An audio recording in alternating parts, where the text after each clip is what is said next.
These dot teams are so strong, it doesn't even make sense personally because this damage is supposed to be backloaded, but you watch the video and you tell me if you think this is backloaded damage, because it's kind of disgusting personally, and let's get into the run, I suppose, right?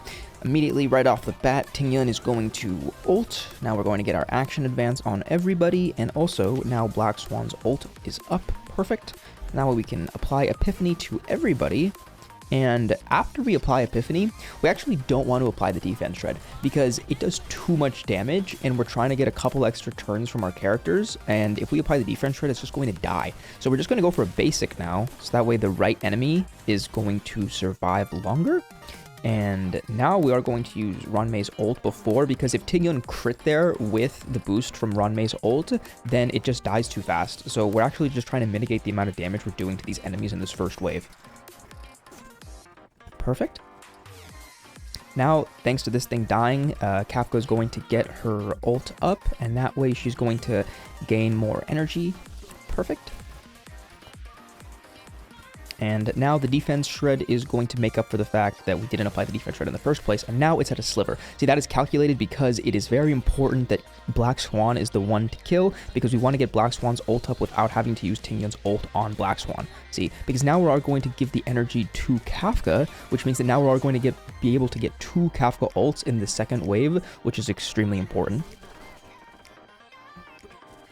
Boom.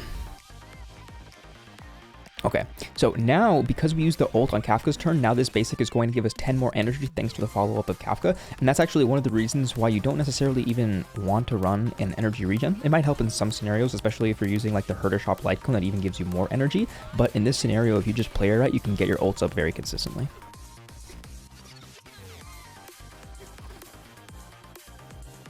Okay, now we are going to actually have to attack Japard because we don't want to break the guy now. We want to break him later. So that would have done 2 instances of damage and that would have broken him. So now that turn goes, the Arcana splits, perfect. And now we are going to get a little bit of a speed boost on Tingyun, but that's not the important part. The important part is the energy, because we just want the energy from Tingyun's second ult, and that's why we're just going to be spamming our skills.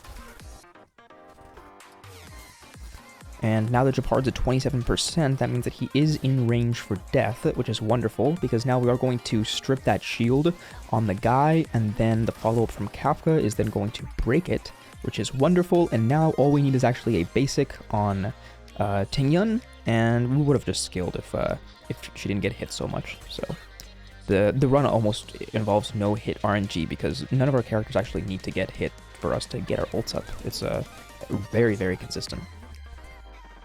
And now it's a little bit of a mind game because trying to figure out which one has more health and which one's going to do it. At the end of the day, I decided because this has 14 Arcana stacks, Japard only has 1, I decided to just go for the skill on Japard, and now hopefully those 14 stacks do blow it up thanks to the detonation on Kafka's ult. Beautiful. That was pretty beautiful. Now we do have a slow Black Swan, so she is on the attack boots. Wonderful. And she is on a 4-piece prisoner. Affect body, all attack pieces. Pretty good. Although Firmament, I switched from speed to attack, so Firmament's essentially useless. I probably should have changed that to a, actually, no, even the other one wouldn't have hit 120. So, and actually it would have hit 120 thanks to Ranmei, so I probably should have done it, but I don't have that piece. That said, yeah, this space ceiling station, I don't have a good attack orb for it. Yeah. Perfect.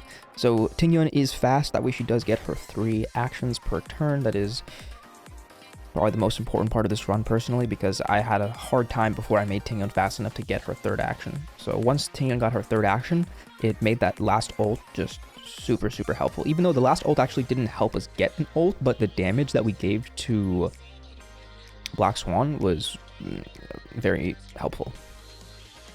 And we just got a full break effect on Ranmei because she doesn't need any energy, right? So let's just go up to 270 break effect, and, you know, that way we get a little bit of extra break effect damage when that dies. So that is the end of the run, and I love Black Swan and Kafka. It's just so fun. It's so fun. I mean, you don't have to worry about critting. That's probably one of the most my most favorite things about dot teams is that you do not have to worry about any crit ratio and whether you have to reset runs because of crits. Like, you can just go for the 0 cycles and every single run is super consistent because everything is just pretty much similar damage. Pretty much the only RNG factors is maybe like when you first start, because then you can apply like more Arcana stacks from Black Swan's technique. So as long as you can, you know, get like the similar amount of stacks to start with, then the beginning of the runs are just extremely consistent and you can get like the same scenarios over and over and over again. And that's why dot has suddenly become probably like my favorite team comp, and I am loving it. So that is the end of the run. If you have any suggestions or ideas, please leave it in the comments. I appreciate it, and subscribe. Thank you. Adios.